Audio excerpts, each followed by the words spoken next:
Good evening and welcome to The Other Side. We have a special guest tonight with us, Bob Parsons from the Spencer Fire Department. So we're going to get right into it and give Bob as much time as we can. Bob, thank you for showing up tonight. Appreciate it. Welcome. Why don't we start this out, Bob? You tell us a little bit about yourself.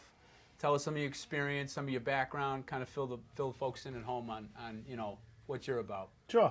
I'm a lifelong resident of the town of East Brookfield. Went through the East Brookfield Spencer School District for education. I have a bachelor's degree from Worcester State College and a master's degree from Anna Maria College. I got into the fire service when I turned 18 back in 1982. My father was the fire chief for the town of East Brookfield. My brother was on the department at the time as well. And through East Brookfield, I progressed up through the ranks, became a lieutenant, captain, assistant chief, and then chief of the department in East Brookfield. Came here to Spencer in 2002 and been enjoying the ride here ever since. I am married, have 2 children in the school district here, and one of my sons is currently in the recruit program right now. Well, my only son, let's put it that way. He's in the recruit program right now at the at our station through Fire District 7. Excellent. So, and we keep it's an evolving career choice that you take as there's classes all the time to further your education in the fire service. Firefighter 1, Fire Officer 1, Fire Officer 2, Fire Inspector, got a ton of certifications. I'm a credentialed fire chief in the state of Massachusetts, so the list could go on and on and on. So it's an ongoing process. You're It's an ongoing constantly being process. certified. As a credentialed fire chief in Massachusetts, you have to re-credential every 3 years. So you have to maintain certification and get other certifications through that process. Walk us through, because there's a lot of misconceptions. We talked about this earlier. There's a lot of misconceptions about the fire department. Just kind of give us a rundown of what a typical day's like, or typical questions like when you guys do open houses. What's a typical question you commonly hear that makes you laugh? All right. Well, first of all, I'll kind of give you the makeup of the department. The fire department itself was first done by the town in 1831. They had 6 fire stations at the time throughout the town. And in the late 1880s, they consolidated into 2 fire stations, one next to the town hall, one on Cherry Street. One was Catholic, one was Protestant. It's kind of a weird setup they did. That I Sounds didn't like know. my neighborhood. Yeah, I didn't. In 1973, they built the current station that we are now, closed the other 2 stations, and they moved them all into 1 station. The fire department has been a call volunteer fire department ever since 1831. It still remains that today. I am the only full-time employee at the town, at the fire station. I worked Monday through Friday, 8 to 4 is my normal office hours, per se. I am available 24 hours a day, 365, to respond to all incidents and calls, which typically is 3-4 times a week. The town has back in the 1970s, we had about 80 volunteers on the department. It's dwindled down through the years as people are getting other jobs. The kids are starting to into a lot more sports today than there were back in the late 70s, where we were at 43 firefighters today. Our complement through the town bylaw is 50. We just can't seem to get up to that 50 mark. We have 2 currently right now in the recruit class. We just had one come from the fire academy, but we've had a couple leave, move out of town. One moved to Florida, one moved to Worcester. So we can never seem to get up to that 50 mark. The process itself for the firefighters today, when I turned 18, it was, here's your helmet, here's your boots, here's your coat. We'll see you at the next call when Go get 'em. blows. Exactly, that was it. No training whatsoever other than follow that guy over there when there's a fire. Today, the firefighters, prior to them even getting on the department, they get on as a recruit firefighter. They have 300 hours of training that they have to go through. 3 days a week, Tuesday, Thursdays, and Saturdays, whether it's at our place. We run the program for Fire District 7, which is Southern Worcester County. It's 26 cities and towns, including the city of Worcester. Or they go to the fire academy itself. They have the call volunteer recruit program, which is actually based off of ours. They took our program and they developed it for them. And they do those a couple times a year. So we run ours once a year because it costs the fire district about $25,000 to run it. The communities all pay for that, and we pay for our recruits to go through it. And it's the best thing since sliced bread. It really is. Is this when you say Tuesdays, Thursdays, and Saturdays, full time? The Tuesday nights, Thursday nights from Okay. 6:45 to 10 o'clock, and then Saturdays from 8 to 4. And that's 300 hours. That's 300 hours. They started, It's a long this time class doing it. started November 5th, and they'll graduate April 22nd. Wow. We started with 37 individuals from all those towns. We're down to 34. We've had 3 drop out. Typically we'll lose a couple more as we go along. And at the end of the program, they're going to learn everything. They learn everything from the history and orientation of the fire service, fire behavior, how to put up ladders, how to use nozzles, their self-contained breathing apparatus, how to properly put on their turnout gear. Right down to towards the end, they're going to be doing hazmat. They'll be come out of this with a hazmat operational certification from the Fire Academy. And they'll also have a flammable gas school that's through the Fire Academy. They actually go to Stowe and go to the flammable gas school. And they also do a building fire in town of Auburn. They have a training center down on West Street at the Station 2. They go to that. That's on the 8th of next month. And then they do one at the Worcester training facility as well. They have a much larger facility. And they'll go there and do a burn there. Then they have to pass the state written exam, which is the National Pro Board Firefighter 1-2 exam. Once they pass that, then there's the non-fire exam, which is a practical type exam where they're throwing ladders, pulling hose, things like that. They have to do it in a certain way. And then once they complete that, they have to take a fire exam. So there's 3 exams towards that process.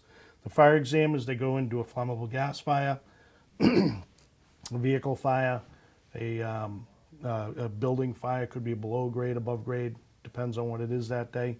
They have to pass all 3 of those stations to get a certification that they're firefighter 1-2 certified before they can even go on a truck for Spencer. So it's pretty extensive. It's not. It's very intensive. We have probably 6 or 7 applications a year. Like I said, we run our program once a year. If it's an in-between that they come in, we'll send them, like the last girl, we sent her to the Fire Academy. She drove to Stowe 3 days a week. There's a lot of dedication to be able to do that versus doing it right here in town. I know where that place is. I've been by there plenty of times. It's not an easy ride from here. No, it's an Stowe's hour. a hike. It's an hour right from my station. So they have to pass all of that. Like I said, we get 5 or 6 applications a year. Once you explain everything to them, what they got to do, a lot of them go, yeah, this is a little bit too much for me. But in today's society, when you have a police officer, an EMT, or a firefighter show up at your home, you expect them to be trained and certified. And that's what we want to provide to the town of Spencer. You cannot ride in an ambulance today unless you're an EMT. You're certified as an EMT. 25 years ago, it was anybody off the street. Those days are gone. Same thing with the fire service. Everybody's got to get trained. There's too much liability involved in not training the firefighters to a certain level before they go in and do a building fire. And it sounds like a much more professional, attitude. And I know some of the guys from the fire department, and we're lucky. We've got a really, really good fire department here, and a lot of that I think is due to you and Bill. Bill Locke. I don't think people understand the amount of dedication it takes to get up in the middle of the night. Well, never mind get up in the middle of the night, but walk into a building that's on fire. When we're walking out, you guys are walking in. So, like I said, you guys have always had my respect as far as that goes. But it's kind of impressive to hear the amount of training that goes into this. I had wasn't no aware. idea. No idea. Yeah, Is there an age minimum, maximum type of deal? Minimum of 18, and then the retirement is 65. That's when they have to retire. If you went into civil service, you would have to, it's 35 is the max. When they come out of this with that certification, that's the same exact certification that if you went to the full-time academy, which is 9 weeks, 5 days a week, all day long. It's the same exact certification you walk out of there. So you could walk into another community that doesn't, maybe not in a union that says that you have to go to the full-time academy. You'd walk in with the same certification, be able to get a job. It's huge to have it. Normally you wouldn't take somebody that was 40 years old. Oh, sure. You can. Sure. A lot of times we look at the 30 or maybe 40-year-old people that are looking to go through it. It's a lot of physical activity. They're the more mature individuals, the ones that understand what's going on. Maybe their kids are older, so they're not going to have the issues with a lot of sports and things Sure. like that. And they're going to be living here in town for a while. The problem we have today in today's society is that we're a nomad society. When they come in today, we're lucky they're staying 5 to 7 years. Where myself, I've been on since 1982. I got 32 years doing this. Bill Walker's got 35 or 36 years doing this. We have a small core of 20-year people, and then after that, it just drops right off. And then everybody else that's coming on, it seems like 5 to 7 years, they get a new job, they move out of town. Well, now I got the kids, I got 3 or 4 kids now, I got to focus on them. Or now I have to get a second job, I can't do the fire department. Once they go through all that training with us, there's continuous training. We require them to attend 75% of our scheduled training sessions a year anyways, or they get put on notice. And how if many they don't how many do of it. those training sessions do you normally have a year? Right now, we're doing one a month. We used to do twice a month, and then we had a separate one for the rescue company. 5 years ago, we had, in budget cuts, we lost $30,000 out of our payroll account, and that was all that, the rescue company training and the other training. So as a bare minimum, we're doing once a month.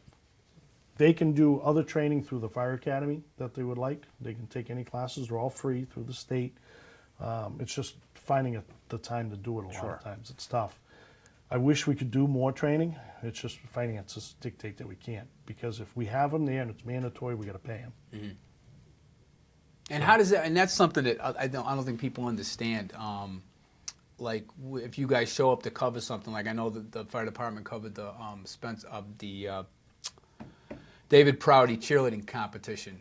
Those when the guys respond to like a traffic accident. I know when I was in a traffic accident in town and I was leaking radiator fluid, fire department shows up and it's like, explain a little bit of that on how the guys they get paid, because they're not on a full-time basis, they're volunteers. So Correct. Kind of explain how that They're, works. they're what they call on-call firefighters. So they only get paid when they're actually responding to an incident. If they respond to a motor vehicle accident, they show up, they're going to get paid a minimum of 1 hour. If they're there for an hour and 15 minutes, then they get paid for an hour and 15 minutes. If they're there for 45 minutes, they get paid the minimum of 1 hour. Go to the town of Paxton, which they have a union up to 4 hours, minimum of 4 hours, which it would break Wow. it would break our bank. Wow. doing it Without that a way. doubt. But it's a minimum. They get paid a minimum of 4 hours. The lowest, the person that just got out of recruit training, became certified. They're a probationary firefighter. They get paid $9.42 an hour. The top rate is $17 an hour. That's a captain. He makes the top rate. So, and then it's based on a number of years ago. They used to do a stipend every year. Everybody got the same amount of money. And then they went to the hourly rate, and then it's broken up from 5 to 10 years of service. The recruit firefighter probationary period, then up to 5 years, and then 5 to 10, and then 10 plus. So there's different payroll breakdowns on that. But yeah, $9.42 to go into a burning house after doing 300 hours that you're not getting paid for. When they go through that 300 hours, they don't get paid. It's all volunteer time. But talk about a certain amount of dedication. Well, I had no, absolutely. you know. Absolutely. I'm There's glad no I'm question. glad you came in, because I didn't know anything about this, and if I didn't, I'm sure 95% of this town doesn't. Well, you were talking about what do we have for open houses. Typically, we have an open house during Fire Prevention Week every year. And we do a free pancake breakfast. It's part of our SAFE program that we do this. We bring all the kids in. We send flyers out through the school. I've brought my kids there a couple times. We get 400 to 450 people come through the door. And I would say 90 to 95% of the people that haven't been in there before because of their kids have burned them down have no idea that we're a call fire department. They'll go over to the pole, they'll explain to the kids, there's the pole, that's from the bedrooms upstairs, and we're going, there's no bedrooms here. There's no one here at night. And they're quite shocked to hear that there are no full-time firefighters. And that's very typical every single year, that they don't understand that we're not full-time.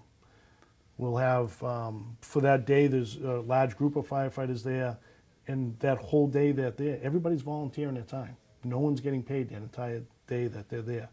We provide that for the public, for the kids. But yeah, 90 to 95% of the people think that, yeah, we're sleeping upstairs at night, we're showing up to calls. You know, when you explain to them, the best part is like today, I went and did an inspection on a home for a woman that's lived in town over 25 years. And when I was explaining this to her today, she was shocked. She was shocked. She thought we had full-time people there all the time. She was shocked that I've only been full-time since 2002. That before that, there was no full-time people.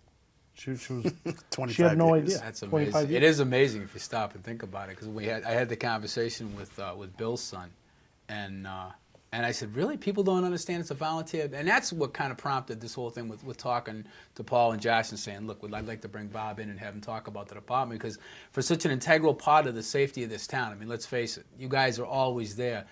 I just think it's huge that people need to understand that these are guys that volunteer their time. You know, granted they're getting paid, but for that small amount of money you're getting paid to go into a burning building, I'm impressed. And like you said, it's 24/7, Yeah, 365. If you're sitting down for Christmas dinner, which I missed a lot of those birthday sure. parties, the first 3 years of my son's life, I wasn't there for Christmas because I was out at building fires. It's very common to, especially on holidays, to have calls because people have cooking fires, the chimney That makes fires, sense, and yeah. the like, that you have these type of calls. And it's not, everybody may think, oh, the firefighters, oh, they're racing to the fire station, whatever. But we're going out when it's 9 below zero for hours, not for 5 minutes, not to run outside and run back in. We're out there for a long time. And we're doing this through the night, coming back, cleaning everything off, and then going to work in the morning. And a lot of people don't realize that as well, that we have full-time jobs as well. Well, that's why these guys are so dedicated. Myself included, I go back to work at 8 o'clock the next morning, unless I'm still at the fire. But I go home and I shower and I get dressed and I go to work. Everybody else does too. And back in the day, back in the late 60s, 50s, 60s, 70s, you had a lot of people that worked in town. Today you don't have that. Everybody is a society that drives to work an hour away.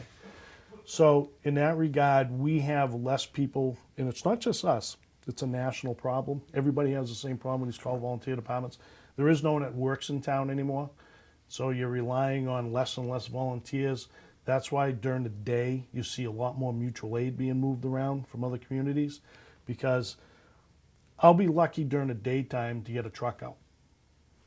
And I'm not throwing that out there. We're very lucky to get a truck out. And the only reason I can do that typically is we have people that work nights, 3 or 4 people that work nights. So I know they're around during the day.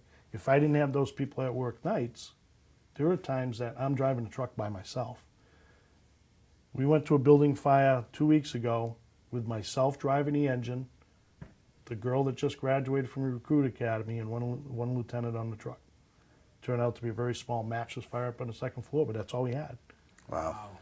And people don't understand that, you know, in town. They think we're, you know, like you said, 10 people sitting around Right. doing nothing all day, and we're Just gonna be waiting going for to Waiting calls. for We're waiting for a call. waiting for the alarm to go off. And our biggest challenge is the fire alarm activations, which there are a lot more today than there ever was, because now people everywhere have fire alarms in their homes. Even if it's not a fire alarm system, it's just your smoke alarm going off. Prior to 1975, there was no smoke alarms in homes. So we have a lot of those homes that are still around that don't have smoke alarms, or they've sold a home and now it's required. But now every home has to have smoke alarms and carbon monoxide detectors. So you're getting more calls. We're getting a lot more calls on those. So we're a busy department. We average about at least a call a day. People don't realize that. People think, you know, last year I think we did 385 calls. This year already we're over 60 for this Wow. year already. And we've responded, since January 1st, we responded to 11 building fires. Not just Yeah, in there our- have been a lot of fires There's this been a year. lot. Not just in our community. We've been to Leicester, we've been 'Cause, to yeah, a lot of it's Charlton. mutual. I know some of it's Oakham, mutual aid. I know it's Brookfield. been. You guys have been busy. So it's been really busy for us. And that challenge is that daytime staffing issue. You'll see a lot of trucks moving around all these other towns because of that staffing issue during the day. Now, what if somebody wanted to get involved with the fire department, but they didn't necessarily want to be a firefighter? Is there some kind of an option for folks like that can volunteer, or They can volunteer to emergency management. I'm also the director of emergency management for Zero, which we have about 20 volunteers for that. They do come out and assist us on second alarm fires in town. They provide rehab services for us, drinks, food if need be, shelter. They also assist at sheltering in town if there's like a storm like today, or they may go out and assist with searches or something like that. They worked diligently through the tornado that went through Munson and Sturbridge and Brimfield. nice. They were over there for days that, running I the know. shelter and directing traffic for them. So that's another option if someone doesn't get into the fire side. The problem with the fire side, because of staffing issues, whoever gets on has to be able to do everything. You have to be able to go inside. You have to be able to drive a truck. You have to do it all. Years ago, it was okay to have a guy that only drove a truck because you had 80 guys. You always had enough people. Today, you can't do that because of staffing issues. You have to be more rounded, be able to do a lot more. how are you guys? Are you recruiting? Are you talking to kids in high schools? I mean, obviously the open house is an obvious avenue for you guys. Is there anything else you guys are doing to try to get more volunteers? We have tried. We've done mailings through the census. We've done that. We've done things through the New Leader, through the Telegram to bring in recruits. We're going to have recruits this weekend. Through the open house, we set up a table where we can talk to the prospective recruit, their spouse, their kids, anybody. We have a spouse that's sitting there with the firefighter as well, so they can get the perspective from both. We have actually sat up to lunch up here at the high school for a week trying to get kids interested in it. We just can't get it. And I tried this past year through the school system was to try and get them to offer our recruit program as a class where they could That's a get good credits through it. And it was denied because we weren't the certified teachers. Even though we're all certified instructors for the National Pro Board, we were told that we wouldn't be able to do that and they couldn't offer that. That's the second time I've heard that, because there was also a thing over teaching CPR. I think about teaching CPR that was mentioned before, and Right. because you weren't a certified teacher, so that's interesting. But I mean, I get that. If you guys had a wish list, and I'm sure you do, what would be some of the items on the wish list that you would like to see for the department that would make your job easier or help you guys be able to perform better? Well, as we every year we go on, we get a fire station that's been built in 1973. Not a lot's been done to it since then, other than we've had the roofs put on. We've put garage doors on it, Yeah, I remember when the doors were put on. and that's been about it. There really hasn't been anything else. We still have a shag rug in the old chief's office upstairs. Honest to God. The building itself was built in '73. It was before the energy crisis, before we had an energy code. There's no insulation in the walls or anything upstairs. They're all single pane glass. I would love to renovate that second floor, to insulate it, put new windows in it, get rid of the drive-it material on the side that's just leaking for us. It's just falling apart. And actually have an administrative office.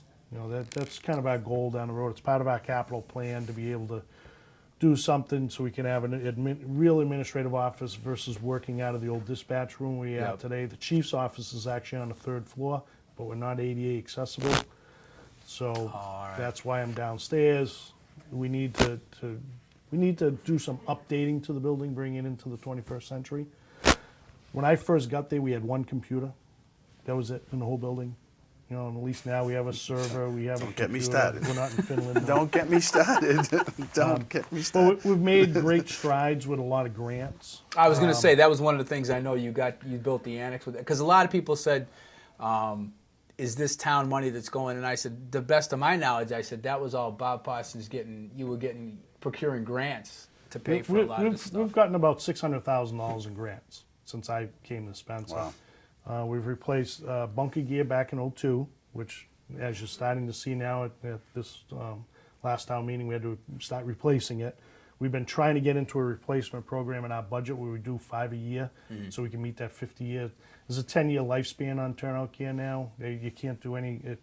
states right in the NFPA code, you shall not use this for live fire. And explain what turnout gear is. Turnout gear is not just your coat and pants, but the coats, pants, suspenders, your Nomex hood, your helmet, eye protection, boots, and gloves. It's what keeps you safe. It's about $3,000 per person. Wow. Wow. And they have a 10-year lifespan on them. NFPA has mandated after 10 years they have to be removed from service. I can understand the coat and pants because they do get, I don't understand, I do understand, I actually do understand. The technology of helmets has changed over the years. When I first got on a fire department, we had metal helmets with nothing on the inside. So now you have, skull protection, and everything, webbing for, Sure. shock and stuff. Where back then they didn't have anything. So as the technology changes, they make you have to, but it's a hunk of money. It's $3,000 per person at 50 guys. So we were able to replace a lot of that in 2002. We replaced all our air packs in 2011.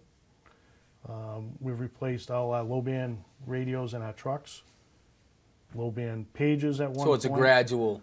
It's not something you can do it all at once. This is something you have to do. You have to keep piecemeal. applying for grants, and you can't. One of the things they say is don't do a shopping list on your grants because it's going to get thrown out. It's a very competitive grant through the Assistance to Firefighters grant through Homeland Security. There's $260 million available for 25,000 fire departments across the country. They get billions of dollars in requests, and if you're lucky to get it, you're doing very well. He's got the Fireman's muster. yeah. Yeah. And that's a fun time for guys. Little shaky on the camera there. I'm not sure who's running it. It was a nice hot day, getting wet. It's amazing the commitment and that these guys put this time in and to do this. It's just, I didn't understand that until I met Ben, Bill's son. And through knowing him over the last few years, you really get a sense of, and that's why I probably know a little bit more than the average person because, I talk to him about it, hook him back from a call, and he'll be like, oh, this happened or that happened. And I'm like, how do you do this? How do you run into a burning building? I mean, it's kind of like being a cop, as far as I'm concerned. It's like, these guys, that they do this, and they do this on a volunteer basis and put all this time and all this effort in, and it's basically to keep us safe. And so, I appreciate it. I know everybody on the show appreciates the job you guys are doing and the job you're doing, and Bill. And it's just, I don't think you can thank a fire department enough, especially a volunteer fire department. You don't realize you have a fire department until you have an incident, and then you're really, really grateful for it. Before that, you like you said, you don't even know they're there, Right. unless you have a problem. How many times people have been in time for years, they want a burning permit, first time they've ever gotten one, and they ask, where are you guys?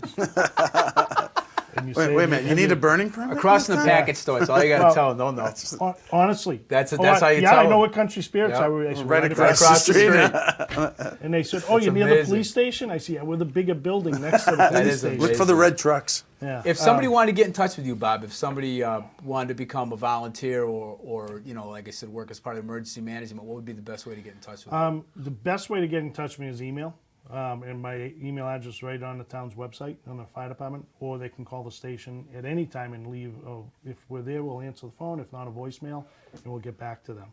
And we'll sit down and explain everything about what the training is all about that they have to do. Plus, they have to have a physical, a PAT test, all that stuff as well before they do it. And the commitment that's involved, because like I said, if I send them to the fire academy with new turnout gear, that's $3,000 commitment on our end. Plus, I have to pay for the physical by law. I have to pay for the PAT test by law. So we're about $4,000 into it. That's a big commitment. So when somebody gets halfway through and says, you know what, this isn't really for me. Yeah, that's a bad day for us. Yeah, that's not good. Plus, the books are $100 and some odd a piece. They have a textbook and a workbook that we have to provide. It's all the things that we have to provide. So you must. I'm not sure exactly how much time we have left, but we got like 2 so minutes left. do you, when you're interviewing a potential recruit, is there a laundry list of items that you talk to this Yes. guy about before Yes. you even say, hey, let's see what size feet you have for your boots? Correct. So, Deputy Locke and I sit down and we have a list, like you said, a laundry list that we go down. It's been developed over the years. It gets a little bit longer every year. But yeah, we go through it all, and that's one of the things that if they're married, they have a girlfriend, they have kids, we would like to meet them because they're Smart part of the move. family as well of the fire department. Unless they're like Ben, who grew up within the fire department, or my son, people don't understand that. What do you mean they have to leave at 2 o'clock in the morning? You know, what do you mean that I'm going to get stuck at a restaurant? Those things happen All the time. all the time. All the time. Yep. He's booked out of my house. I can't tell you how many times. It's like, Thanksgiving, and like you said, holidays, it's like, doesn't matter. I think some of that has to do with you, but that's all right. It's that girlish personality of mine. Well, listen, Bob, we really appreciate it. I'm sure this has opened everybody's eyes. And just as a mention to everybody, in this type of weather, please clean your fire hydrant. If they can't get to it, they can't save your house. So please keep those clean. And don't park near fire hydrants, please. That's a big thing in the wintertime. People. Certainly is. Mike Carlson was a Worcester fireman, and he used to say to me, you gonna clean that? Because I got it in front of my house. And I'm like, well, I hadn't really thought about it. And he goes, what if your house was on fire? And now every time, that's the first thing I do. I clean it out. Well, you say when I lived in my parents' house, there was a hydrant across the street from my house, and I always went over and shovel it. And the people that lived in that house always said, "I don't know why you're shoveling." I said, "Well, in case the fire." Well, then the house burnt down the street. I never had to shovel it after that. You gotta love that, but it's true. It's like you don't realize what it's about till you need it, Right. and that's the bottom line. Bobby, thank you very much for Thank you coming in. thank you so Definitely much. All right, you're Appreciate welcome. it. Not a problem. appreciate it. Thanks for I'm coming sure, in. we'll probably do a follow-up on this. I'd like at to. I'm some thinking point, maybe the pancake because breakfast or something. Yeah, I maybe? think we could probably go on for another half an hour, I would guess. I like to talk. So. That's okay. That's I thought it was all right. awesome. No, I think that's- it was an eye-opening experience for me, and I'm sure. I'm sure a lot of other people yeah. too. I know it was for me when I first started learning about what you guys do, and like I said, thank the guys for us and tell them we definitely appreciate it. You've got our full support. If you ever need anything, please give us a call. We'd be happy to promote anything you got going on. Yeah, and unfortunately, all our trucks cost a lot of money. So, I mean, when we're looking for money, we're looking for a big hunk of change. Well, anything we can do to make that process go a little smoother, or any announcements or anything, we have a Facebook page, so I'm sure some of the guys are Facebook savvy. All they got to do is shoot us an email. We'll show them how to get on the page, and you guys can use that as kind of like a community bulletin board per se. Sure, So- works for us. Awesome. All right, excellent. Thanks, thank Bob. you. Appreciate it. As we move on here, we've got under new business. We have the DSAC report, which was, oh God, where do I start with that? That was interesting to say the least. It was, I guess, it was kind of like Old Home Week. It was. I don't even know where to start. I was so frustrated. Well, Paul, why don't you explain it, because you're the one that actually had the conversation with these folks. And it was mind blowing. It was actually pretty simple. It was an hour of recommendations. You guys should do this, and you really need to do this, and you got to do this, and we have curriculum, and we got to take care of this, and at the end of this 60 minutes of babble by this one lady, and there was a couple other people, and keep in mind, now these are people that are creating a blueprint for our kids to be educated, and supposedly these are very well-in-tuned educators. I think that You'd like I guess. to think so. Well, a retired superintendent. I think they were both retired superintendents. That, anyways. After 60 minutes, they finally got done and said, "Well, any questions?" I looked around. Pardon me. I looked around the auditorium, and nobody was raising their hand. So I think everybody was kind of stunned. I just said, I raised my hand and went down there, and I said, "I'd like to thank you for for making all these recommendations." And this is the Reader's Digest version of what I said, but how are we going to pay for all this? And if the whole place, you could have heard a pin drop. The whole place just went silent, and it was almost like, wait a minute, we're from the state. That doesn't necessarily, because we're giving you recommendations, doesn't necessarily mean we're going to give you any more. Our purview. We're going to give you any more money. It's like, But you have to do all these things, but we're not going to give you any more money. Okay. I guess, a couple of more bake sales and stuff, and we'll be all and you set. mentioned that too, which I thought did. was funny. And then, Excuse me. so this goes on for a little while, and some of the school committee members asked a couple of questions. And I was kind of getting irritated because they didn't get into facilities, which is huge here, because we have 5 schools, and we have, older schools. Okay, you need to start paying attention to that stuff, and that's my background, anyways. I'm in the. Pardon me. I'm in the. I've always been involved in the plumbing and heating and mechanicals and stuff like that. And so facilities and maintenance on buildings is a big deal for me. And then I was getting so aggravated because they didn't bring up resources. They didn't bring up the fact that we have books that are second graders at Wyatt Village have to share science books. Our first graders at Lake Street don't have math books. So the teachers got together, they photocopied, and then they put it in a 3-ring binder, and at least they're on the same page as far as that part of the curriculum is concerned. And then I mentioned technology. I'm sorry. And I said, do you know that our computers in our high school are 10 to 12 years old? I said, we can't even run software. We can't. And this guy, I don't even know his name. I wish I had taken his name. He gets up because one of them said, well, do you want to talk about this? So, sure. So he gets up and he starts talking about, well, we didn't really, there's 29 things, and that really wasn't one of the highest things. Which was amazing. Which were 29 things on the list, and they had to crunch it down and crunch the numbers and do this. And he said, we really don't believe that having computers in the schools is going to make a difference. Oh. And I stopped, and I just kind of thought to myself. And then he continued and said, let's look at the country of Finland. And I said, and I'm like, what? This is the conference of arcane facts. It's like, let's look at the country of Finland. They have, excuse me, they spend about the same money we do, which is not true, on education per pupil. And they don't even have computers in their schools. And they have one of the best education programs in the world. And I was stunned by the answer, and I couldn't come back with another question or a rebuttal. I was dumbfounded that this guy, these 3 people, just did a. Excuse me. We don't need technology, but they just showed a PowerPoint presentation. And this is the Department of Education. And they had They had a laptop, right?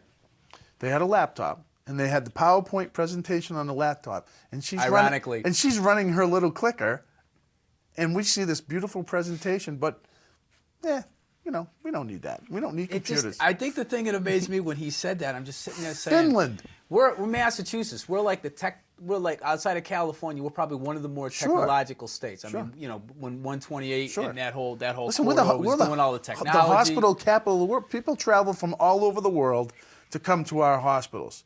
So can you tell me if you go to nursing school, it's all technologically driven. Does a doctor sit there and listen, you got to have an operation. Let me get my abacus. I'm going to let you know what the chances of. I'm going to give you the probability. Hold on a second.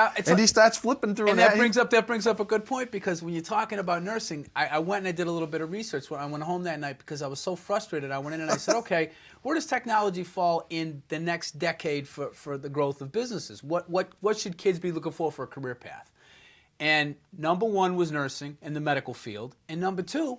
And this will probably astonish you, Paul, was technology. Shocker. Now, I was immediately going to call the principals at all the elementary schools and say, listen, those smart boards you paid for, what a waste of time. Because we don't need those. We'll go back to chalk and erasers, and then you can pick one kid a day to go clap them at the end of the day. I'm dumbfounded. I'm sitting there, and on our Facebook site, there was a couple comments that were just absolutely hilarious. I don't want to. I was just like, are you serious? It was just...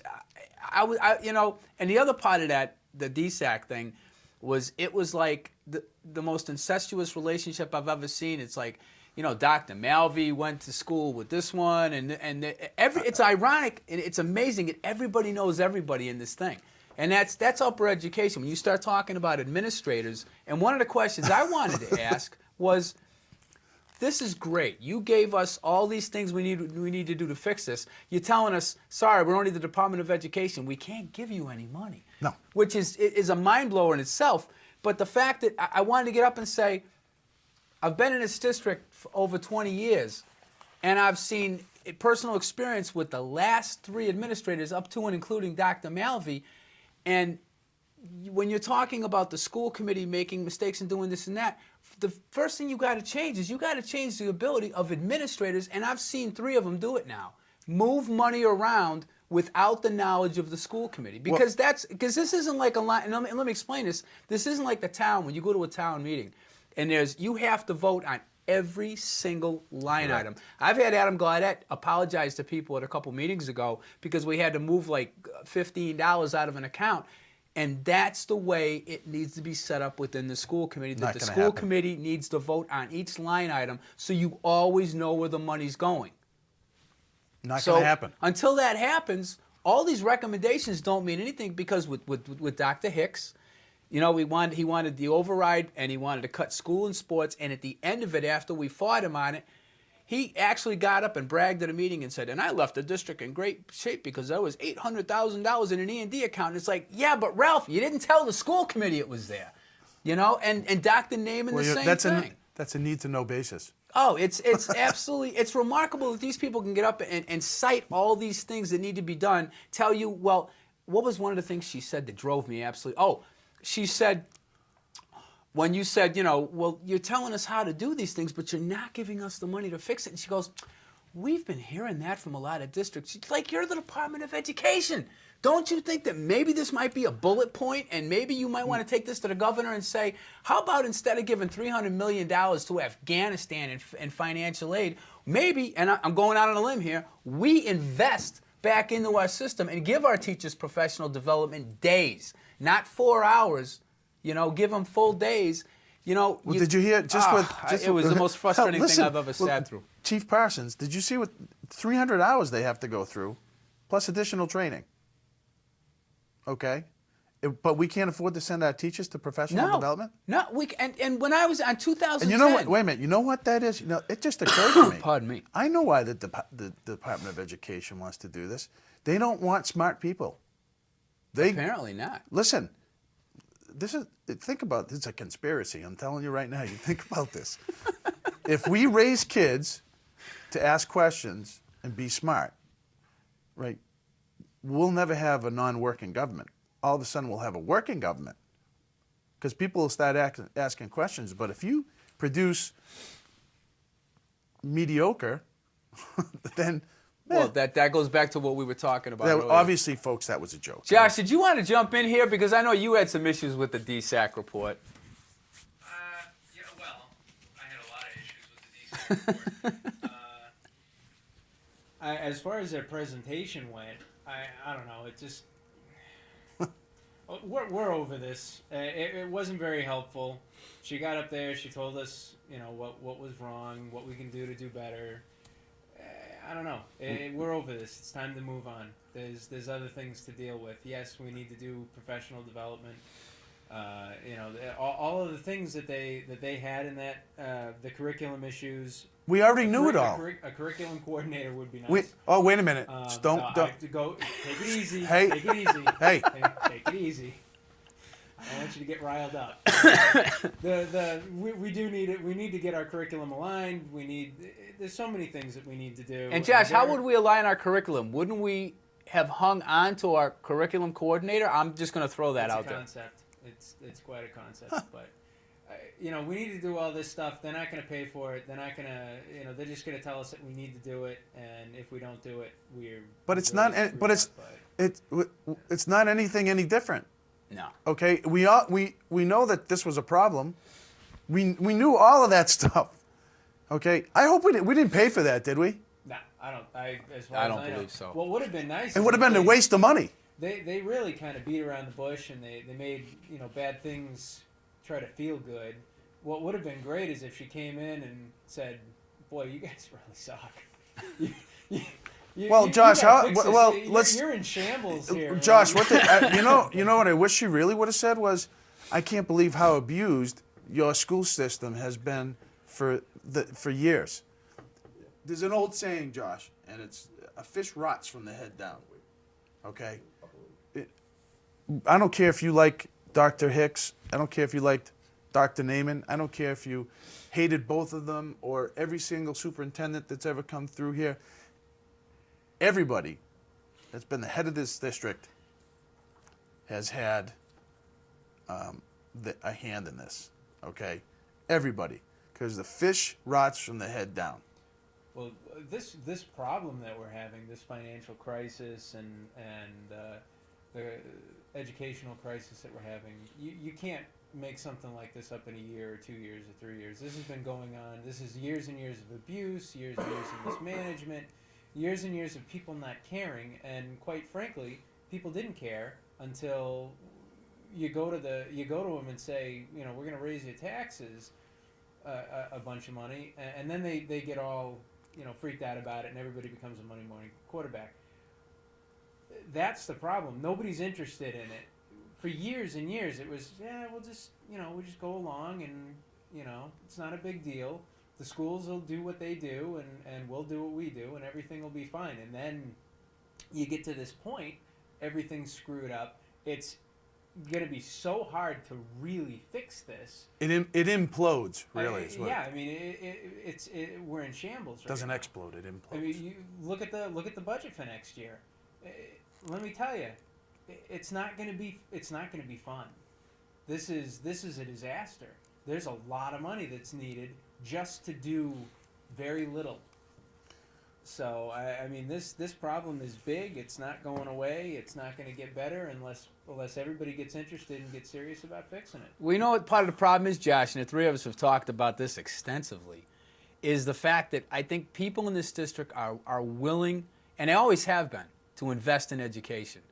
But there's been such a sense of distrust. Not just, I think the selectmen are feeling it. I know voters are feeling it. Voters made it very clear exactly how they felt when they shot down the overrides, because there is a sense of distrust, because we have there's an ongoing problem in this district where people are asking for money that they don't need. You know, they did it in 2008, and then they found the $1.2 million override, and 2 weeks afterwards they found $1.2 million in the budget. You know, Dr. Malvey recently, and I brought this up at the meeting, released $833,000 after 2 failed override attempts. Now, right prior to getting the meeting at the 26th, as I mentioned, there was an anonymous letter, and it alleged that there was some malfeasance within the budget, and there might have been possibly something at a tune of $800,000 being stashed away every year. Now, like I said, and I should have presented this better at the school committee meeting. Shame on me. That was my fault. We did say that on our Facebook site, that we don't normally condone anonymous letters because I think they're cowardly. But we wouldn't even be having this conversation if right after getting this letter, within 3 or 4 days, Dr. Malvey released $625,000, released $58,000, and then released $150,000 in like a 14-day period leading up to the October 26th meeting. Now, common sense would tell you, and when I questioned Dr. Malvey's like, oh, harumph, that's all from budget cuts. Well, those budget cuts should have been done long before, and it's all you're telling voters, it's kind of like overselling a car, you know, or like if I go to a project and I say, and the customers always say to me, well, you know, can you give me a break on this? I said, look, I'm giving you the best price going out. Otherwise, I'd be ripping you off. And that's what Dr. Malvey's telling these people is, listen, we know you went through 2 overrides. We know they were incredibly divisive. We had people pitting against each other for, you don't care about the system. And, well, no, I do care about the system. I don't trust the school system. And creating all this animosity only to release almost $1 million. We're not talking $400,000 or $500,000. We're talking almost $1 million. And Dr. Malvey to get up there with his edge-a-babble speech and say, well, this was all budget cuts and poo-poo and everything. I'm sorry. We need to have a forensic audit. I've been asking for one since 2010. You've been asking for one since you were on the committee. Well, it's time. And I know people understand, you know, I ended up taking your spot, but once you get on, and I like to call it the machine, once you get on the inside of the machine and you see how the machine runs, then and how the money moves, it's eye-opening. and where it goes, and because I started talking about a forensic audit even before our last superintendent took over. Yeah. I said, do yourself a favor, get it done, Excuse me. and get a square one. And I think that's what this district has to do. You need a baseline. This district has to do a forensic audit, maybe the state will come in and do it. Finally, maybe the two towns just raise their hand and say, listen, we've had enough. Okay, we don't know if this school district is right side up or upside down. Okay. What we want to do is we want to start from square one. We want you to come in. We want you to do a thorough forensic audit. And then if you find something, great. If you don't find something, great. But at least we know the day that you sign off on it, we have a clean slate. Our taxpayers will know exactly where we are. And that's huge. Right, exactly where we are and what we need to do to make this a viable, education-driven district. I'm sick of this crap. We were talking about doing the audit when we first got on the committee. Yeah. And I mean, when Naaman was here, and what was the excuse we got there? That got punted It was- constantly. It Josh. was- It was. Oh, we need to wait a little bit longer for this. We can't afford it right now. The new accounting system. Yeah, the new accounting system had to be done. There was Then there trainings was that had to be done. They were It was painful. training on the new accounting system, and they're transferring everything over. And listen, I was on the school committee when this all fell apart. I take some responsibility. Okay, I will never deny that. Some way, shape, or form. Nobody on the committee at that time Okay. has denied any culpability. That in all being of this. said, I don't care. I'm not in that building 10 hours a day watching And it's not what your transpires. job. Okay? It's not your job to micromanage a guy you're paying $150,000 a year. Correct. And you hired him to do that job. Correct. The problem you have is it's a two-headed monster, okay? Or did you ever watch Batman? Oh, all the time. Batman has Two-Face, right? Isn't Yep. there a Two-Face on there? So Harvey Dent. yeah. So Don't ask me how I know that. I couldn't remember the guy's name. So think of it this way. Think of Two-Face. Now, when you're sitting there talking to him, he's got the real smiley face on one absolutely. side and the diabolical faces on the other. And you never know what it is. You never know who you're talking to. Never. And that's not, and like I said, that was the same with Dr. Hicks, and I'm finding it was the same with Dr. Naaman, and I'm finding it to be the same with Dr. Malvey. You can ask him a question, and to his credit, he will answer, but it takes an evolved process, and we put some of the emails up on our site on Facebook, on the Other Side Facebook. And here we go. If anybody wants to see those emails, send us your email address, and I will Be happy to I send will them. be happy to forward what we had sent to Dr. Malvey, as well as some of the school committee members, as well as David Dorr and Kim Ring. I forgot to tell you that. No, I saw that on, Okay, the so, last email. I saw that. I'm trying to get out as much information as possible I'm promoting these questions so other people will start digging. People are starting to ask questions. You know too. what I If mean? If you haven't, you've noticed it on our site. It's like we're getting a lot more people are becoming involved. I think, and like I said, there's been groups like the Spencer East Brookfield Concerned Parents groups, and I applaud that. And I also put a post on there earlier this week that maybe it's time to start a Parent and Teachers Association, a PTA. Because like when Jason when Jason Rio got up this past year and got up and said to the committee, I believe he's an accountant or something He's along a those CPA. lines, a CPA. Yep. And he said, I'm going through this budget and I'm noticing there's like a discrepancy of like $1 million. And Mr. Cludier looks at him and goes, garbage in, garbage out, and just puts the paper on the table. Now, if you go up there with a group of 30 concerned parents, there's always more strength in numbers. And if people really want to start making that commitment, I would be happy to volunteer for something like that in a heartbeat. Well, I think what's happened over, when did we start this? In September, October? November. So I think what's happened is Pardon me. slowly people are starting to realize that this was never, and I put this on the Facebook page, this has never been designed. Right. This has never been designed as a bashing show, or the Facebook page has never been. This is an informational show. This is to give you guys, our viewers, our followers, a behind-the-scenes look at what happens in the machine. It's amazing. Okay, that's what this is all about. It is amazing. It's one of those things where it was like I was watching 2.5 Men, and one of the characters found his mother's undergarments in his car, and he goes, well, whose are those? And he goes, well, I could tell you, but I can't untell you. And that's exactly what being on the school committee is. And God love Miss Messier for getting on this, and I applaud her enthusiasm in getting on this committee, and best of luck to her. I just hope she doesn't scratch her eyes out at the end of this. You know, what we should do, we should start a retired schools committee club. Oh, my God. Huh? It'd be We should one. start a support group. I support, that's it. That's what it is. Well, I'm thinking all these retired superintendents and stuff all get together. Do they get together once a month and just kind of, I don't know, sing songs and They must have conferences that they get together and complain Hey, how about do you? school Yeah. committees. Can you know? you can see it now? Hey, psst, hey, I'm looking for a new way to hide some dough. You good? Oh, Josh, when you were sitting at that meeting, did you see it? It's like Ted knew Nancy and knew Bobby Ray, and everybody Oh, it's a knew club. everybody. They all know each other. It's like, if you think for a second, and I brought this up as one of my questions, the MGL law states you cannot give another waiver without doing due process of starting another superintendent search. If you do that and you don't find somebody that's reasonable or fits your needs, then you can move forward. You know, you can do that, but they're going to circumvent that, and I'll guarantee you they'll send this off to the Department of Education, and it'll be rubber stamp. Oh, there's no doubt about Because it. Ted knows everybody, and everybody knows Ted, and it's all one big happy family, and I'm surprised they weren't up there hugging and kissing. It was like, it was just the most incestuous thing I've ever seen, and I think that's the first time I've ever seen a bunch of people of the same pay grade in the same room together, and they were just, you know. You go to a couple of the state conferences, you get Ah. that. It's scary. Do they to have put them that in many- Finland?